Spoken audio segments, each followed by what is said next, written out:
So we canvassed ideas and opinions around this theme of equality, diversity, and leveling the playing field. And there are four main questions, and perhaps Peter or Nush could put these in the chat if they're not already available to everyone. But the four questions are there as a framework to help us discuss this theme. What makes a good ally is number one. And we just had a description of what's meant by an ally for female scientists. Do hiring quotas work? Now, that's a tricky point. One instrument for trying to rapidly change the balance, whether it's of gender diversity or other types of diversity, is to impose quotas in hiring policy. Do we feel that's a good idea? What are the arguments for and against? Please do contribute and volunteer to speak in this. We'd like to find out how male allyship of female scientists can benefit future generations of scientists and help level the playing field. And what lessons can we learn from this discussion that may be globally applicable? So once we leave as alumni, leave the mothership of EMBL in any of the member laboratories, we go to institutes that may be located in any country throughout the world. And we normally have a fantastic pan-global representation at these discussions.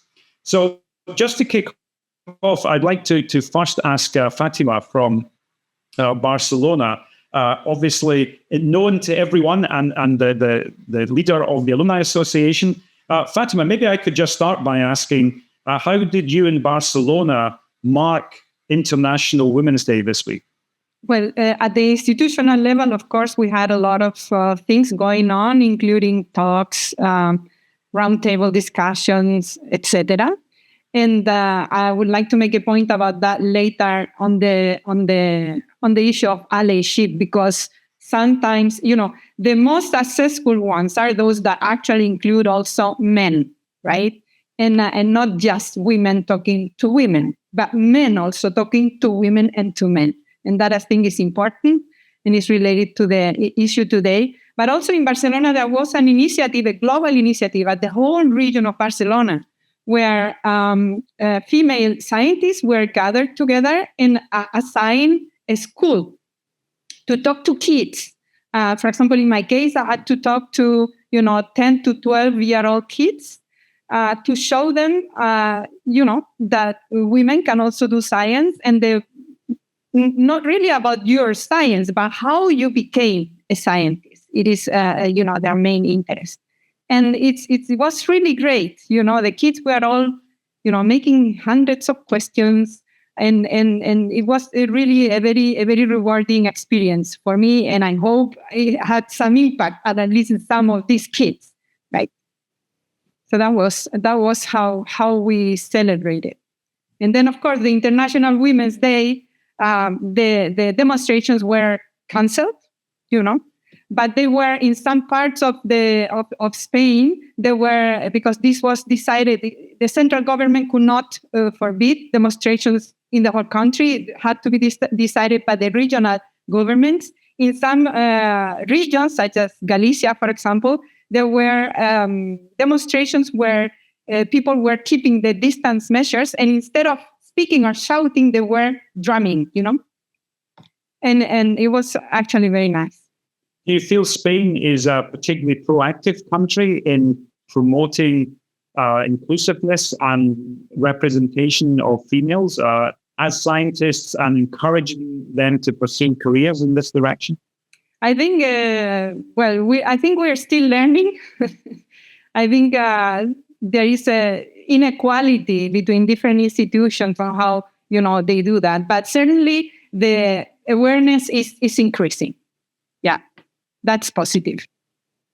Great. Well, I think we'll come back, Fatima, and discuss this more. But I'd next like to bring in Diane, who is in Switzerland at the moment. Dan, Yeah, I'm here. Hello, good afternoon, everyone. The floor is yours.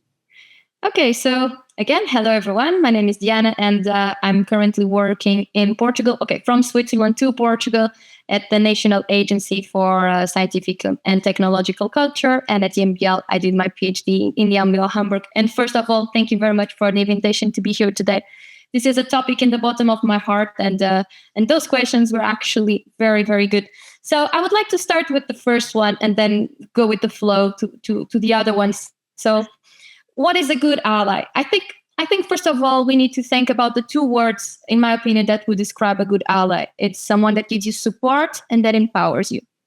And above all, what we need to think is, who is the best ally that you can have? Yourself. So before any other type of allies, you should be your own ally. And I think this is something that women should think about, because we suffer a lot of this so-called imposter syndrome. Sometimes we lack confidence.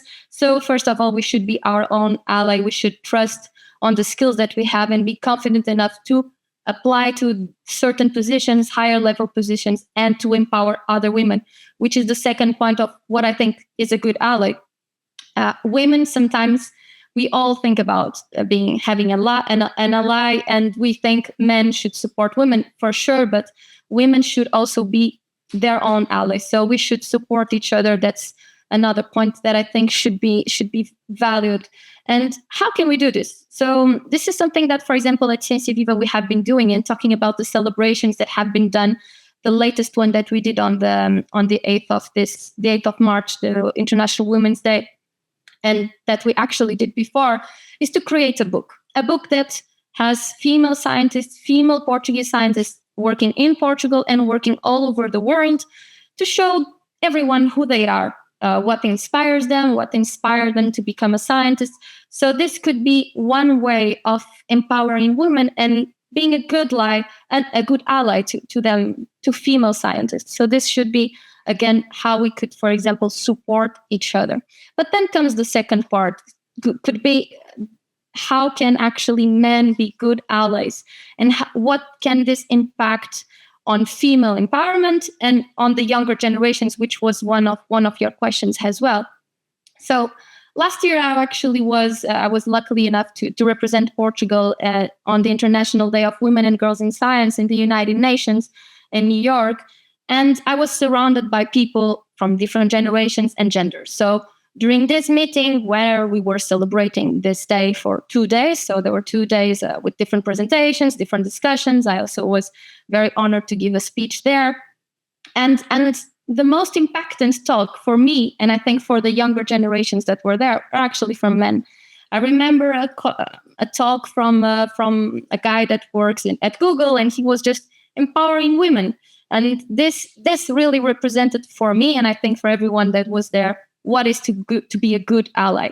And relating this to your question, I think the impact of seeing a man supporting a woman was very impactant for the younger generations. And I think everybody left that room with the feeling that, okay, we can be empowered by ourselves, by each other, and by the younger generations. And this is something that, for example, at Ciência Viva we did as well. So we use this empowerment of women, but then we inspire as well the younger generations to become female scientists, to show them that they are able to do it, no matter if they are women, because of all these issues that are raised because of pregnancy, of being a mother and family. So all these racist issues sometimes make all these younger generations avoid following a scientific career, because they hear about all these difficulties that are faced during their scientific career. And like this, you can show younger generations that they can actually do it. And it is okay, and it is possible. So I think it is very important to be an ally, again, to the different generations, to ourselves, female and men. And I think activities like this, which was again your last question, I think, is the fact that what can we take out? What are the lessons that we can take out from these experiences? And definitely are really good experiences, are a learning experience, and again, empowerment and inspirational experiences. So I think, especially for the younger generations, we should talk about this, but never just women to women, and always include all genders. So both genders talking about women empowerment. And I hope one day we don't have to talk about it, because it means we are in equal terms. Portugal, for example, is a great example of a high number. So the percentage of female scientists is super high in Portugal. It's one of the highest in Europe, at least. We are above 50%. And this means that we actually have been promoting a female-friendly environment in the country. So this relates to the last question that you asked. So whether we should promote the career for female scientists at a high level, like choose people. And I think really this in one sense shouldn't happen. So you shouldn't choose somebody just because for a certain job position, just because they are women. You should choose them because they have high skills. But of course, you need to create first a female environment that promotes them to apply to those positions. And for example, this has been achieved in Portugal by the fact that we already have that environment and more women are, again, empowered to apply to those positions. So once you first have to create that, you have to be a good ally for your own gender, for the other gender, for female to male, and vice versa. And like this, you will one day not have to choose female to certain position just because they are men, they are women, but because of their skills. So yeah, that's what I would like to say for now. I think I covered more or less all the questions that you. That's great. Thank you for such a clear description. Thank you Since don't go anyplace. Since most people, I think, couldn't clearly hear because of the bad connection, Roshni's comments, it's posted in the chat that you can also read.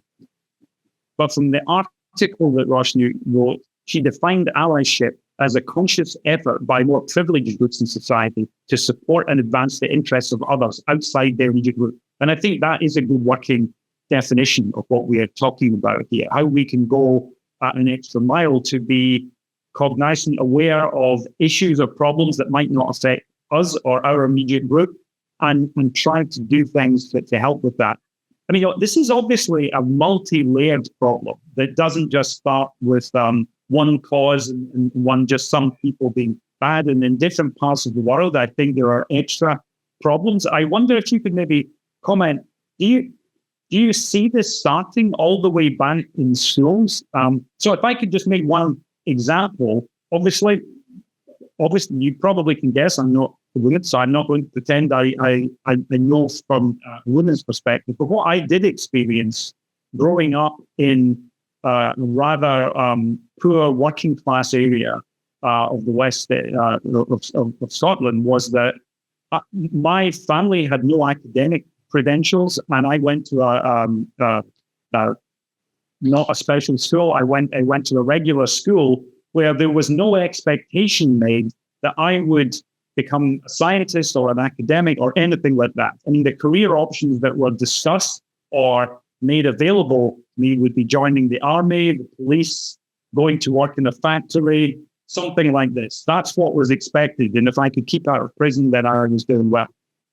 There was nothing to suggest, why don't you want to become a rocket scientist or a biologist or a philosopher or something? That just wasn't considered. I wonder if you could comment, do you think that's something we need to be more careful about all the way back, even in primary schools, about making sure that all of our society, including balancing genders and socioeconomic classes, feel that they can aspire to all of these careers and not be limited in expectation? Yeah, that's an excellent question, and I think everybody should think about this. So, in my childhood, I was actually surrounded by people that did university degrees. So I was surrounded by people that actually helped me following a scientific career. But for example, what has been done nowadays, and I can give the example of an activity that we do at Ciência Viva, is so there are children from primary school that come to the Pavilion of Knowledge. That's where we are located, and stay there during a week. And on the last day, they meet a scientist. Why? Because if you ask any of those kids, what does a scientist look like? And they will draw Einstein or someone looking like a crazy person. That's for sure. Yes, crazy hair. They always draw explosions. That's what they feel a scientist is. Never, ever, ever they draw a woman.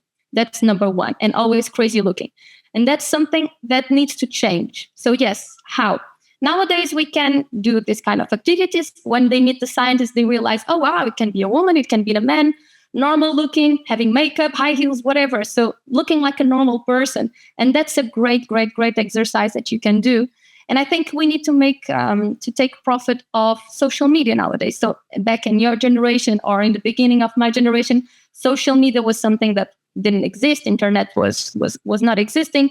So I think we should really make use of this. And then use scientists, female or male, to show the younger generations that, yes, we look like normal people. You can be like me one day, and make them realize that this could be a reality for them. And then number 2, ask the younger generation to inspire themselves. So, for example, back on the 11th of February, we had an online chat of girls talking to other girls, inspiring them. So younger generations inspiring younger generations. And I think internet is key. And again, all this pandemic times really showed us how we can take good profit of this. So yes, I think things need to change in terms of inspiration. And I think we are now in a really good chance, because internet is for many different cultural levels. Kids from different, even more financial levels and lower financial levels have access, and they can be inspired by other people. So I think things are changing in that sense. And we have still a long way to go, but looking positive on the long way. Something that I feel was an eye-opener for me personally, that happened maybe 15 years ago, was hearing from one of my female colleagues, who's in fact now our dean, that it was a problem for her that we have named guest lecturers who give annual lectures in our department. And there was a set of photographs of these people on the wall when you came in. But she pointed out to me that every one of them was male for over 10 or 15 years. And I walked past this every day, and I never noticed. And if I did notice, it didn't mean anything to me. I didn't register that way. But the more I thought about it, the more I thought it was a very good point, because it's sending a sort of subliminal message. Like you said, what does a scientist look like? What does an honorary lecturer look like? Well, basically, it's to be honest, it was an old white man. That's what now. That's myself. I'm sorry for my hair. It's because of lockdown. I couldn't go to the barber. I'm not trying to look like Einstein. I will get it cut again, I hope one day.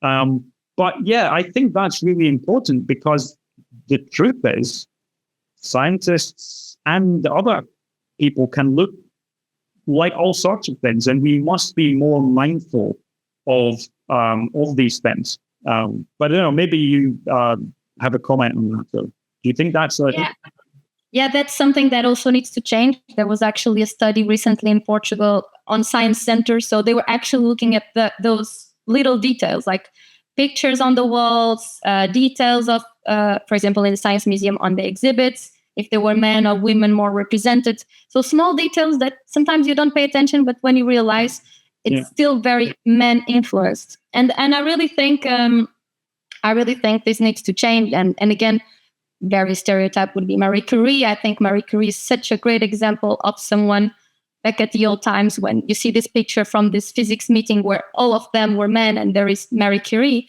And that's a good example of something that needs to change. And nowadays we should, in all of our institutions, and this means being good allies as well, we should put those pictures on the wall of the women that we have meeting. So making sure we show who they are, we empower them.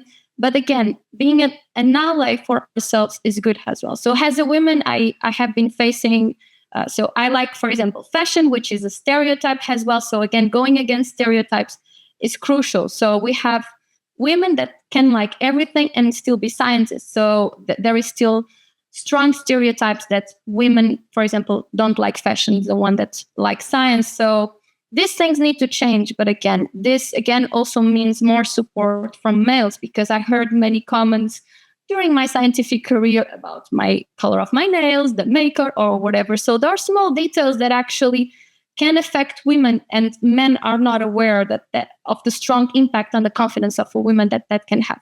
That doesn't mean you should like makeup or fashion or something, or you shouldn't.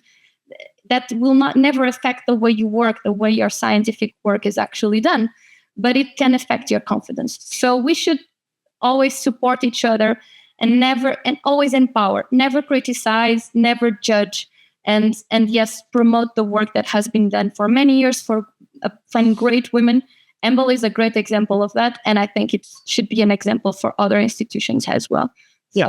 So I think absolutely finding ways to remove prejudice is in all its forms must be a good target.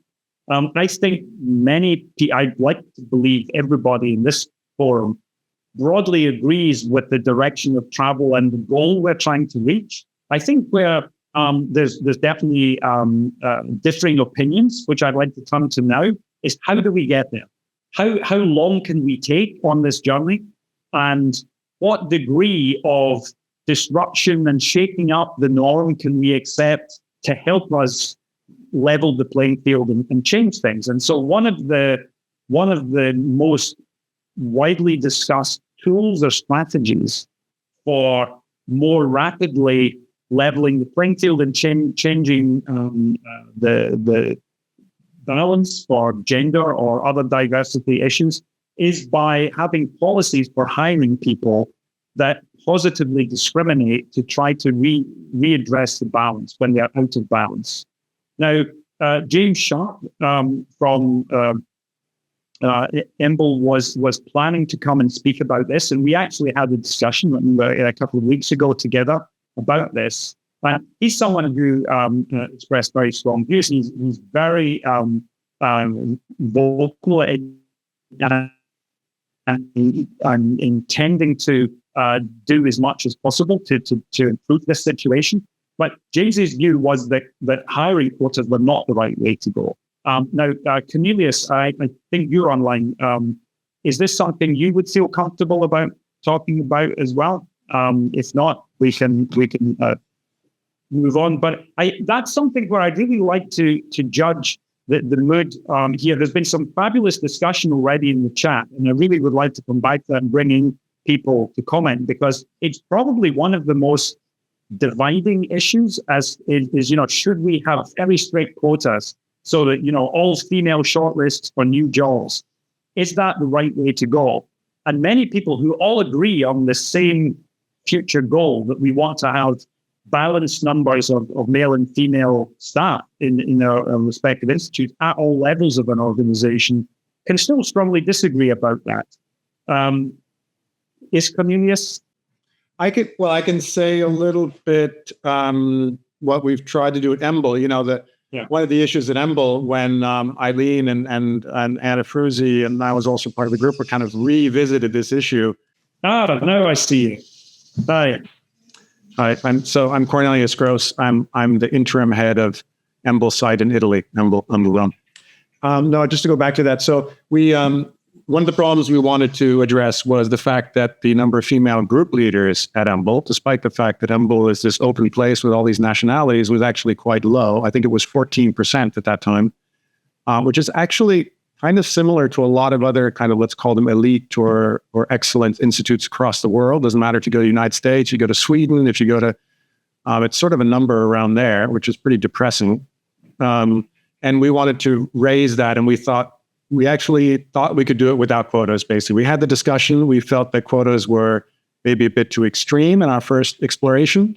And I have to say, just as an aside there, I have to say that when you talk to scientists, maybe other people can confirm this, but I found, female scientists, I found a lot of resistance to this, at least in this environment of sort of group leaders and PIs.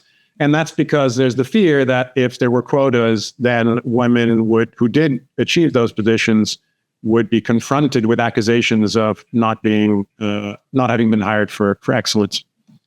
And so I think that is one issue, and that might depend a lot on the environment. I can imagine a government being in a slightly different position about that and just saying, look, we just got to do it. And I think, and that's how we need to start. And, and there's a whole story about the mediocre male who manages to get the positions. We should be preventing some of those people, I guess, of getting those positions. So, but just quickly to say what we did at EMBL is, so we started a program of awareness, I would call it. It was primarily based on awareness. And it was mainly aimed initially at making awareness among people on the search committees. The heads of units actually are really critical, but they're the people who kind of lead those searches. And that led within 4 years to I guess it's maybe 5 years, Eileen can correct me, to 29% of female group leaders. And that it's interesting how it worked, because what how I interpret it is that basically the head of the search committee spent a lot more effort seeking out excellent female candidates and making everybody aware of the fact that they were actively looking for female candidates. It didn't increase the total number of female applicants by much. The problem we have is that the female applicants for group leader positions are 25%, basically.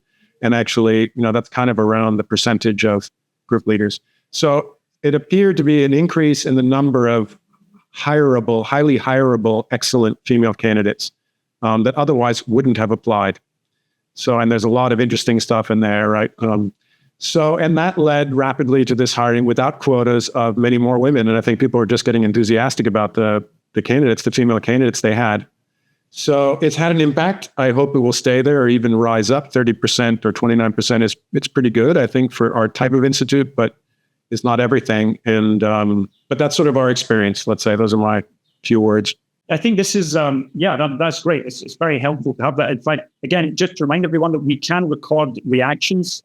There's on the bottom here under the reactions tab, you can say yes or no. So could I just invite the audience to vote? Do you think we should have female-only shortlists to promote rapid change in the diversity and gender balance? Yes or no? I have something to say. Okay. I think we should use those quotas as adjuvants, but not as a way to change gender balance. And an example would be at an institute that hires a couple of scientists for a certain position. There's the chance that the scientist, whether it's a female or a male, is going to be hired for their skills. But then there's the chance that at this very institute, things are going to stir in a direction that is going to hire more males, and that's not supervised and not controllable. So there has to be a sort of a caliber here that goes, maybe there's something wrong because you hired 90% of the scientists as males. So do you think there's something wrong here? So I think quotas should be used as a sort of a gauging method to help with this change, but not really as a changing. Well, I think it's a good point. I also think it's quite a blunt tool, and it's sort of in an ideal world there are no quotas. Absolutely. And I think there may be some extreme situations where it's so extreme, it's the best way to make some sort of change. But I'd like to bring in Fatima here, who's put her hand on. Just with over 100 people on, I ask you if you want to speak, to just put up your hand. It makes it easier for us to see who's... Thank you, Angus. I just was going to say that I have actually mixed feelings with this thing of quotas, because I think in some situations they may help. But you can work the system not to really need them, at least. And I'll put you an example, right? In my institution, when a position is called up, there is a new position, we only have interviews if we have the same number, at least the same number of male and female candidates called up for the position, right? For the final interview. If this does not happen, we then start a new call again. And only by doing that, we have increased the percentage of female scientists, PIs, quite significantly in the last years.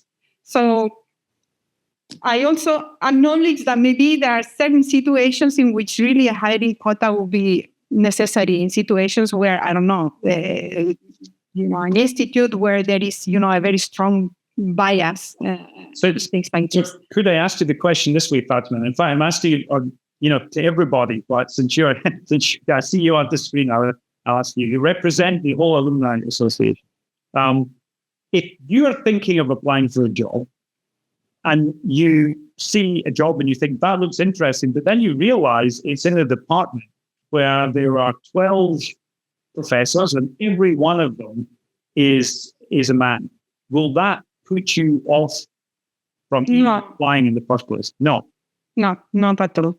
No. Okay, good for you. I wonder if that's something that I'd be interested to hear other people comment on. Yeah, I would be actually motivated. Sure. Great. I mean, that's a great answer. I mean, I've been led to believe that is a big barrier. And one of the reasons for wanting to have,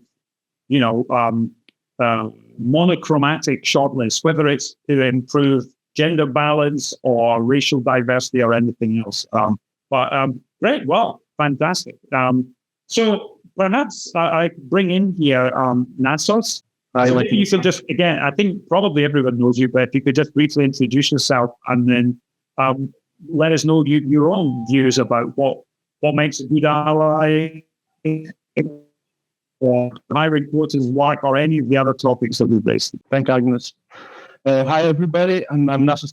I'm a group leader in genome biology here in Heidelberg. So,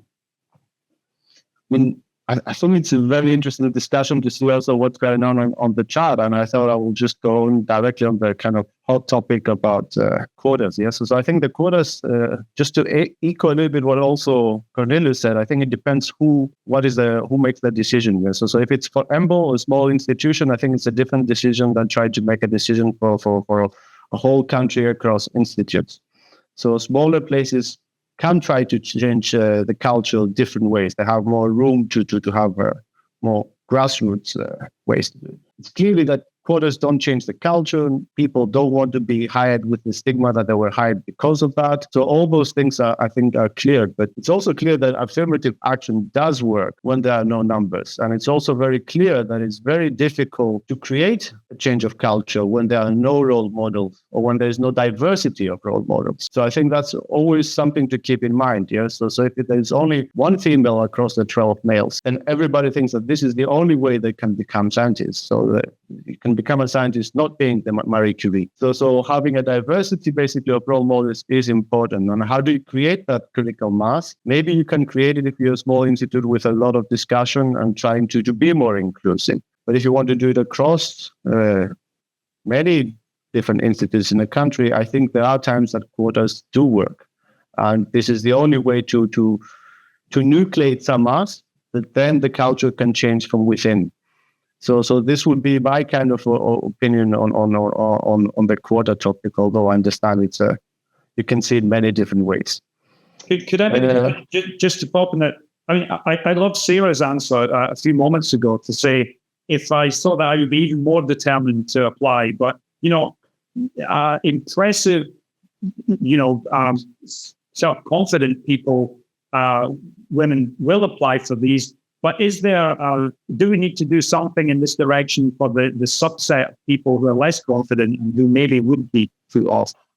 Yeah, I think we need. I mean, scientists are usually quite competitive, and there is a culture of competition in science. So I think we do get people that they're very dynamic and they have strong personalities, but it's also good to appreciate that there are different ways to succeed.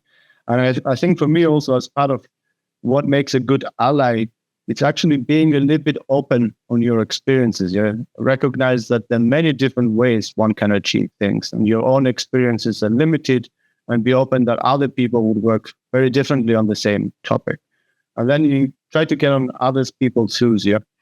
So that would be one thing that I would say. Also I think being a good ally is also, of course, being conscious of biases, and of course, being conscious of unbiased biases. So why don't you notice that there are 12 male in the pictures when you go through the corridor?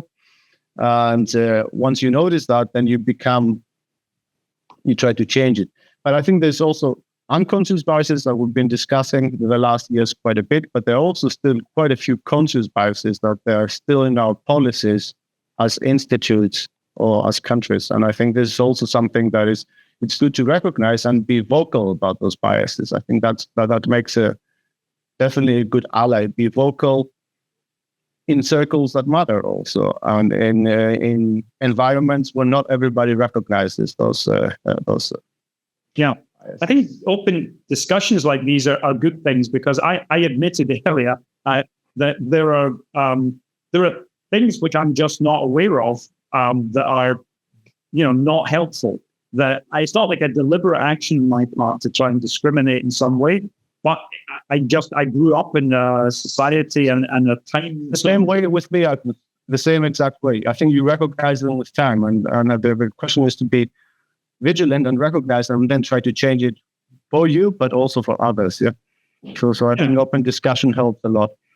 Yeah, and non-confrontational also, I think, is good, because maybe this is a plea for understanding for people like you and I, but just to say, okay, we can make mistakes, but we are open to learn, and please don't kill us because we've done things wrong in the past, but let's discuss it. And so I really particularly like the point that was made earlier, but I think part of it, and others have made the same point, that it's important. It shouldn't just be women talking to women about how terrible the situation is, but actually an open discussion around everyone. Maybe one more point that would be interesting for the discussion is that a lot of times when we go to the culture topic, it's always co-authors on hiring. So places try to change culture by hiring, but I think this is one way you can change culture. The other way is how you change culture by training people. Places like EMBL train a lot of people and get a lot of people out of EMBL. I think the example that Eileen brought with the LIP program is turning a little bit the question a different way. Yes. So what do we do as an institute for the women that come out of the institute? Maybe we don't achieve 50% female for many different reasons, but do we achieve that 50% of our scientists that live outside EMBL are females that take academic positions? So I think this is an interesting way for institutes to see how they can change things from within, because changing things from hiring, there are a lot of things that you cannot control, but you definitely can control how you train people. Yeah, good point. Thank you very much, Nasser. So please do stay around. I'd like to bring in Kristina from Milan, and in particular to move to the related topic that you brought up, Kristina, about imposter syndrome. Oh, God. Tell us what you mean by that. Okay, so it's a syndrome I didn't know about, because I'm Kristina. I'm currently a junior group leader at EFON in Milan, but I was previously a postdoc at EMBL in Rome. And when I was at EMBL in Rome, I didn't know what imposter syndrome was, because it was such an amazing environment. I never, ever felt like the elephant in the room, and I always kind of felt like I belonged and I had something to contribute. Then I moved into a very new position as a junior group leader. And for me, I just fell into this void. All of a sudden I felt like, oh my goodness, what am I doing here? They're all amazing. They know I don't belong here. I'm a woman. I'm one of the very few women in my institute. Maybe I'm here just for that. And that's what they all think. And I really worked hard to convince myself of this. And so for me, this is what imposter syndrome is feeling as though I don't belong, and everybody knows it, and I don't really know how to deal with it. And so I think that it's something that I can't. It's something that you really battle with when you feel as though you're suffering from it. But the people that you find around you, and the idea of finding allies, not only in yourself, as Diana said, because I was very, very impressed with. When I think it's Sarah said that she would be actually motivated to apply for a job if she saw that all the other people in the department were 12 men, because I would not do that. And so I think that it's great what Diana said about us being our own allies, but I think it's also very important that when as a female looking to move on to a group leader type position, it's also very important that you choose potentially institutes where you can recognize during your interviewing that there is an atmosphere of allyship, where there is an atmosphere of inclusion, because this is going to make a huge difference. So for me, this was a discovery that I've only made in the last couple of years, but I think I can now be the poster child for imposter syndrome. That I think that is something. I should say that I think imposter syndrome is something that many of us feel. I've certainly felt this. Yeah, so I was told that you just have to fake it so you make it, and that's very hard to do every day. I think it would be interesting to understand how other people kind of overcome it. I think for me it's a battle, and I have really searched for allies within my current community. I have to say those allies have been women. The idea that a community actually strives to make like an effort to bring to the forefront the idea that there are issues of diversity, equality, and inclusion could be a great driving force to creating a nicer community. But when you enter a community where you don't currently have that type of setup, I find that the women have been my biggest allies in this new position. I wanted to actually come back to something else, Angus, that you had said earlier about your like kind of formative years, and the idea that you were not necessarily pushed towards science, and what kinds of things can we do. I find this to be a really interesting discussion because I have 3 kids. All of my children were born scientists. All of them were born scientists. I mean, I think everybody who has children recognizes this, right? What do kids do from the day that they can start crawling? They're experimenting. They're touching, they're feeling, they're asking questions. And actually, as we go through the years, many people stay in these STEM type fields. And even what I've noticed in the institutes I've worked in is that the PhD students, the postdoc level, are still pretty much 50% women. And so why are we losing? How are we losing women? And I was really interested in trying to better understand what the LEAP program is at EMBL, and how you're actually empowering this next step, because you do see that you get this kind of that you have the major cutoff, I think, for women in terms of academic careers is really at the level of the transition from postdoc to group leader. And so, what is LEAP, and how are you preparing women better for this next step? It's something I would be very interested in and better understanding. Okay, well, I think we can certainly find out more about that. Thank you very much. Please stay on board and come back. I'd like to bring in Maria from Hamburg. I don't know if you can shed any more light on LEAP, but please let us know what you think about these issues. Yeah, so I was reading the chat. It's really interesting. And there's one question from Jesus. He's asking, what is a female environment? Something like that. So, yeah, it reads funny when you read out of context. But imagine you are applying for a job. We leave the quota subject for the moment aside. You got the job, you're a female, and you have to work with all men, right? Never happened to me. So you're the only female working with all men. How do you feel about it? Oh, well, she's tough. She's a tough cookie. I've heard that. Yeah, I might be one. But maybe that's a personality thing and has nothing to do with your skills, with your scientific skills and how good scientist you can be. And maybe I think many female will not feel so comfortable in working in this type of environment, right? So one has to go and break the wall, and maybe the quota can help. I really don't like quotas. I think approaches like the one that Fatima was mentioning is great. Like, yeah, let's do another call where maybe we were not advertising enough, right? Where we get better applications from stronger female candidates. But yeah, you need to get 1, 2, 3 females in the group of only men. And then the things will start changing by themselves, because then more females will feel more comfortable to join that environment. Yeah, I mean, my practical data-driven impression from a small sample size in our university is that departments that started to hire more women attracted more women to apply, found it easier to attract more women to apply.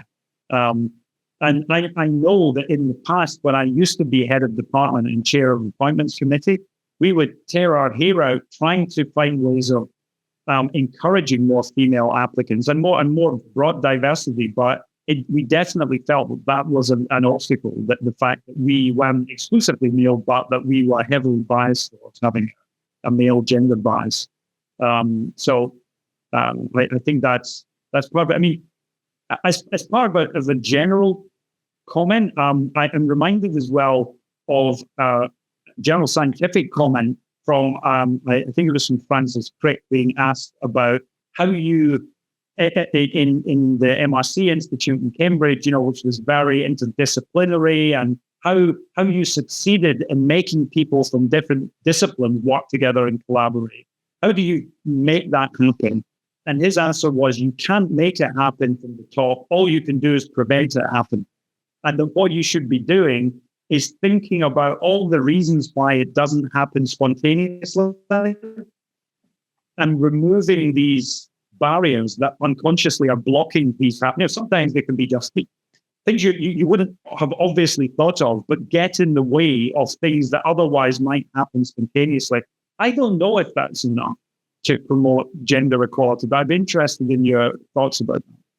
Yeah, I don't think it's enough, but I think you cannot change that from one day to the other. But I think here allyship is something that it's crucial, and it's something that it's there, and especially with men. So there will be senior scientists around you that will really support you. It's just empathy, and also you work together, and it's synergy, right? And you make a better job. Yeah. So the allyship is there, and you just need to find the right connection to the person and move forward. Yeah, I think that's right. Nassos, I saw in the chat, is making that related point, which is completely correct. It's not just hiring women, but also training them and perhaps understanding the issues that help to support them better. Because sometimes if you're not aware of issues because they're not ones for you personally, it's harder to empathize and understand what we need to do to provide a more supportive environment. Perhaps I could bring in Christoph from EMBL in Rome. I mean, I can give my feeling about for the allyship. I mean, I think we have heard a really very good definition already. So I like to give an example of what I think I've done to prove that, to support a woman in my team. She was a master's student, and it was interesting because it was at the time we were discussing. I think we were having maybe a guest speaker, a woman, and she, and this student of mine, she says something very interesting. She said, "I wouldn't like to be in a lab with a female group leader, because women group leaders are often more emotional and may not be perfect or suitable to be leading a group." And I was shocked. I know she was at 21 or something, 21, 22. I was shocked that she said something like this. But at the same time, I realized that it was also, for me, it was a representation of the life she lived. She basically, where she comes from, she was from in Russia, and apparently, maybe in the other society is so male-oriented, and women think automatically like that. And I felt sad about this, and I basically point to her immediately that it's not true. It's not true at all. I started by my own example, saying that in my own career and as a PhD student, I was trained by women, and I was surrounded by many women group leaders, and they did a great job. But I told her, you shouldn't think like this, and you yourself, you could be doing well, and don't disqualify yourself from this type of job in the future. You think that automatically you are too emotional to do such a job. And I thought, that was really serious thing that I heard from her. But the good thing is that eventually, when she left the lab, she took a PhD position in a lab led by a woman. So I was happy that she could just change her mind and essentially do well in a very good lab led by a woman. And so, but that's kind of thing that we should do when we hear this type of things, that we react immediately and not let this type of preconception that even young women have, because otherwise it could be really a big loss actually for them, but also for people. I thought it was so wrong that I had to react, and so that's. But I think you're talking about stereotypes and the whole stereotyping. I mean, to what extent do you think this is coming from our society and the way our society send messages through pop culture, through YouTube, social media, Facebook? I mean, are we victims of a wider problem in society, or can we, in the scientific community, provide an example that shows that despite these external pressures, we can still do better? Well, I think it could depend on the society. I think it depends a lot on society. I mean, of course, here we've been talking about what can we do in the context of our workplace, and of course this is the first thing we can influence. But I also found that a lot of things is coming from society and where people are from. I mean, I've been working with people from very different cultural background, and I could see how they were reacting and how they had a different attitude towards this type of things, like this women I was talking about. And I do think, at least in Europe, that there is a continuous improvement in representation of women in a position of power, and I think this is we may not be out of the wood yet, but I think it is really a lot of progress there, and I think we should obviously continue to push for it. As for your concrete measures, I mean, it's not completely trivial, but I think supporting female scientists or young scientists, I also try to do talk to them and encourage them to apply to position of responsibility, because often I can there's also this argument about, oh, I cannot be a group leader. I mean, it's too much pressure, or I cannot ask people to do certain things for me.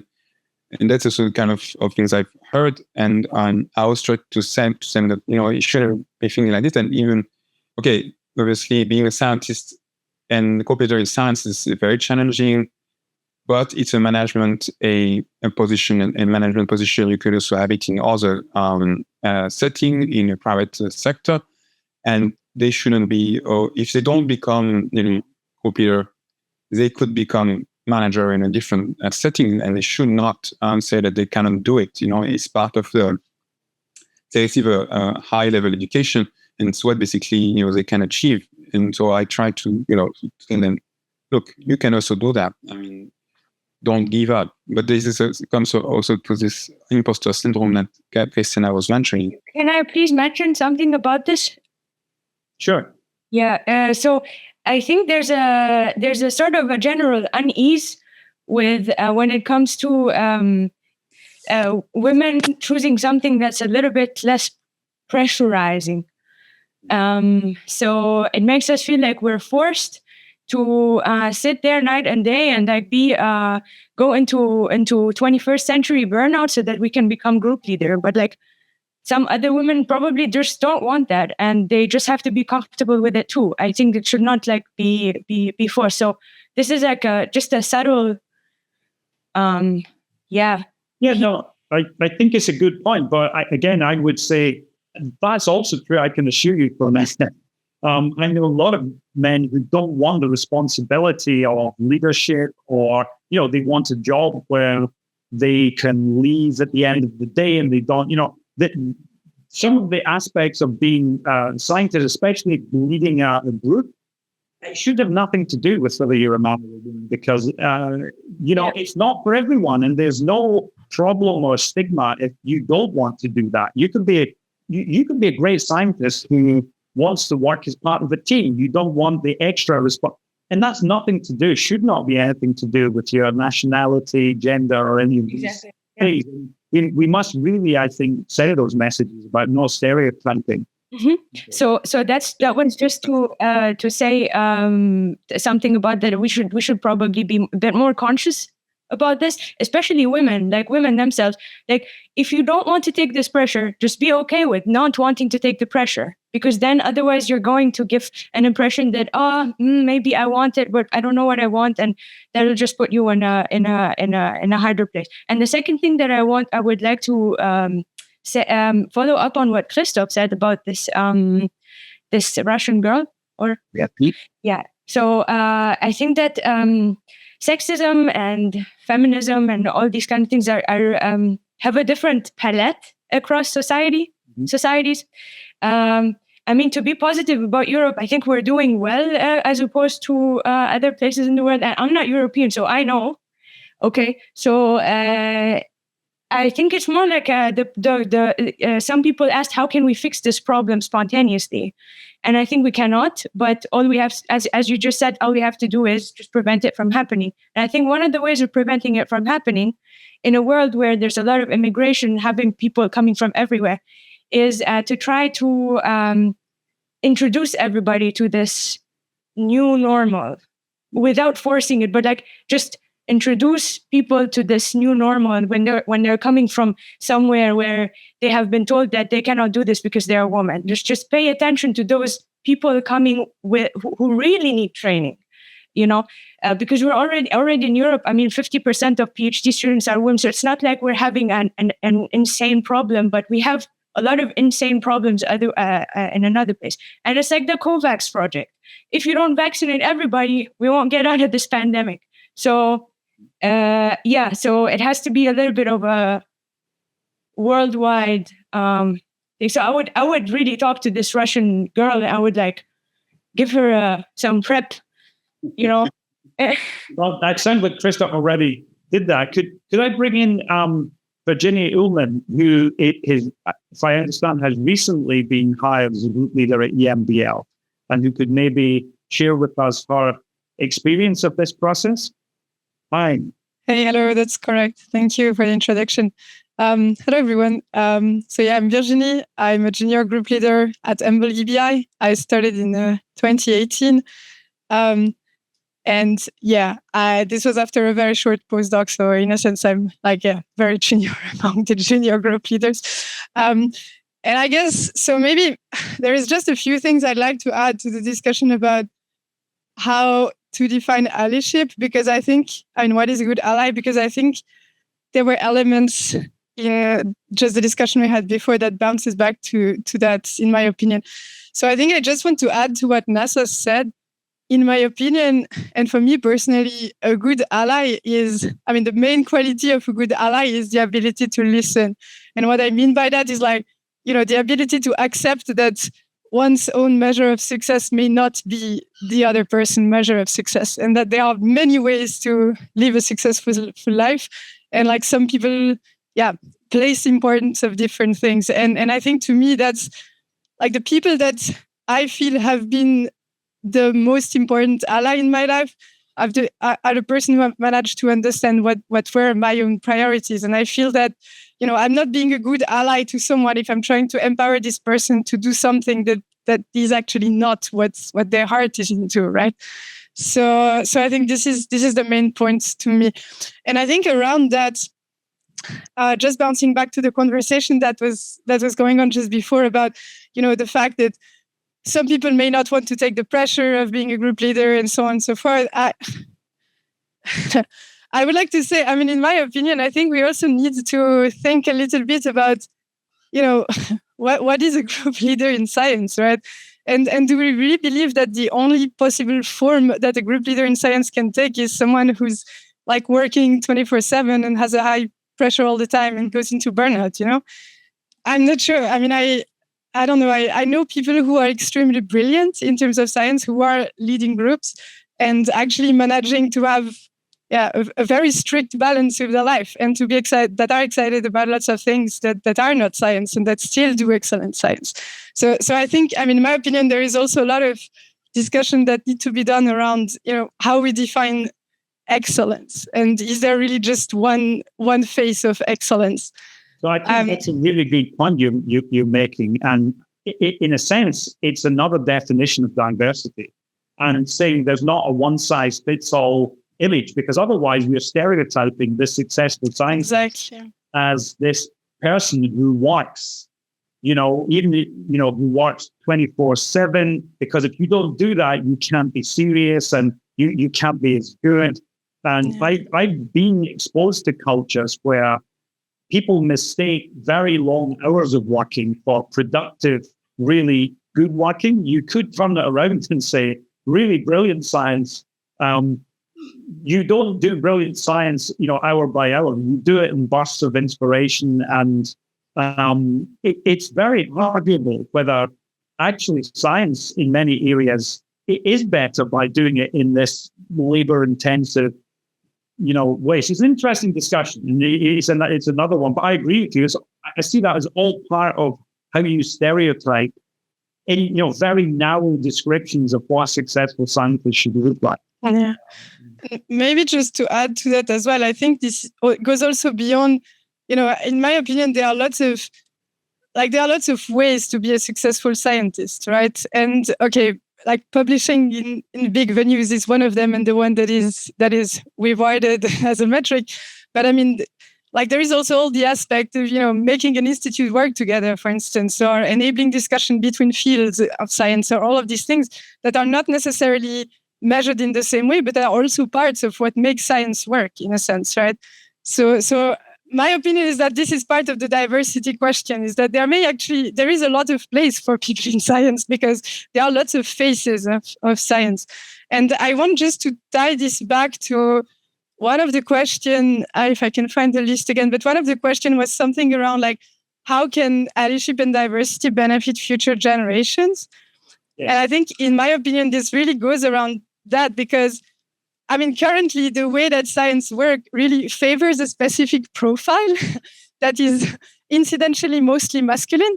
But in fact, lots of males, and I know a lot of them, are also not feeling that they belong to this. And they also don't feel welcome in this world, in a sense. So I think this goes actually beyond including, genders. It's just a general statement that I think we can make science more inclusive for humans in general, right? Not just female. Yeah, I agree, and I couldn't agree more. I think that it's great, this discussion isn't seeing that the issue of improving gender balance is one part of the broader issue of being more inclusive and diverse, and recognizing that there isn't a single definition of what a successful scientific career should look like. I have really enjoyed this. I also have a confession to make. No, I'll do publicly, and there's still so many people here, which is when we were discussing this topic, I was very nervous about me continuing in the role in the chair, if you like, and leading this, because I felt it was probably exactly the wrong symbol as an old aging white male to lead this discussion. And so I wanted to thank everyone, because I haven't felt uncomfortable in taking part in this discussion. So but thanks. that's because it did the opposite. Thank you very much for doing that. Angus, I would like to add something here. I've been listening everybody talking about the gender bias and quota and other aspects of the creating an environment which can give more equity, balance out of the work. I believe actually, we are now moving into 2021, and soon we'll be, touching the 2030, and I think the mindset needs to be changed, and then old patterns should fade away. Now, considering the stress, taking a role as a PI or group leader or any other role. So if someone want to contribute to the science, there are many ways, many platforms to contribute to science. You can be a good teacher, you can be a good mentor, you can be a good scientist. So wherever you are working, I think, if you work without any biasness, without any entanglement in your mind, I think you will be successful. However step you get, irrespective of the environment where you get, if you have a strong drive in your mind, I think, this is going to work. And as far as the gender bias is concerned, I don't believe that, because if you are the part of if you follow the synergy, then I think every other factor will follow in place.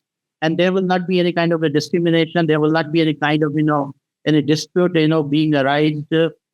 Only thing that you have to tune yourself mentally as high so that you can adjust in any environment. I think that is something which I would like to add. Okay, thank you. Thank you very much. I think that this is exactly the right sort of thing we can do to raise awareness of the issues, and then to think about how we can provide an example and do what we can do to promote improvement in the future. And that's something where, again, I would really invite contributions from people, thoughts and suggestions. We can bring this topic up again, I'm sure, in the future, and think of how we can be a more inclusive, better profession, and how we can learn from each other and take those ideas forward to continually improve, and perhaps to think globally but act locally. I think we should also talk about, what society does with science and how science is viewed by society, because I think that's actually another angle on the same thing we're discussing. One of the things that encourages young people to want to be scientists, whether they are girls or boys or from whichever national background, is whether that's viewed as being something exciting and interesting to do as a career. And I think we want to encourage people to pursue this as a career. So please come back for celebrating with us our anniversary of Coffee with EMBL. It's something that started through the pandemic, but we're very much hoping is going to continue beyond the solving of the pandemic, and create a forum where we can together discuss difficult issues, listen to different views, and come to some decisions and learn from each other, and come up with some policies as well that we can take forward to try to improve things.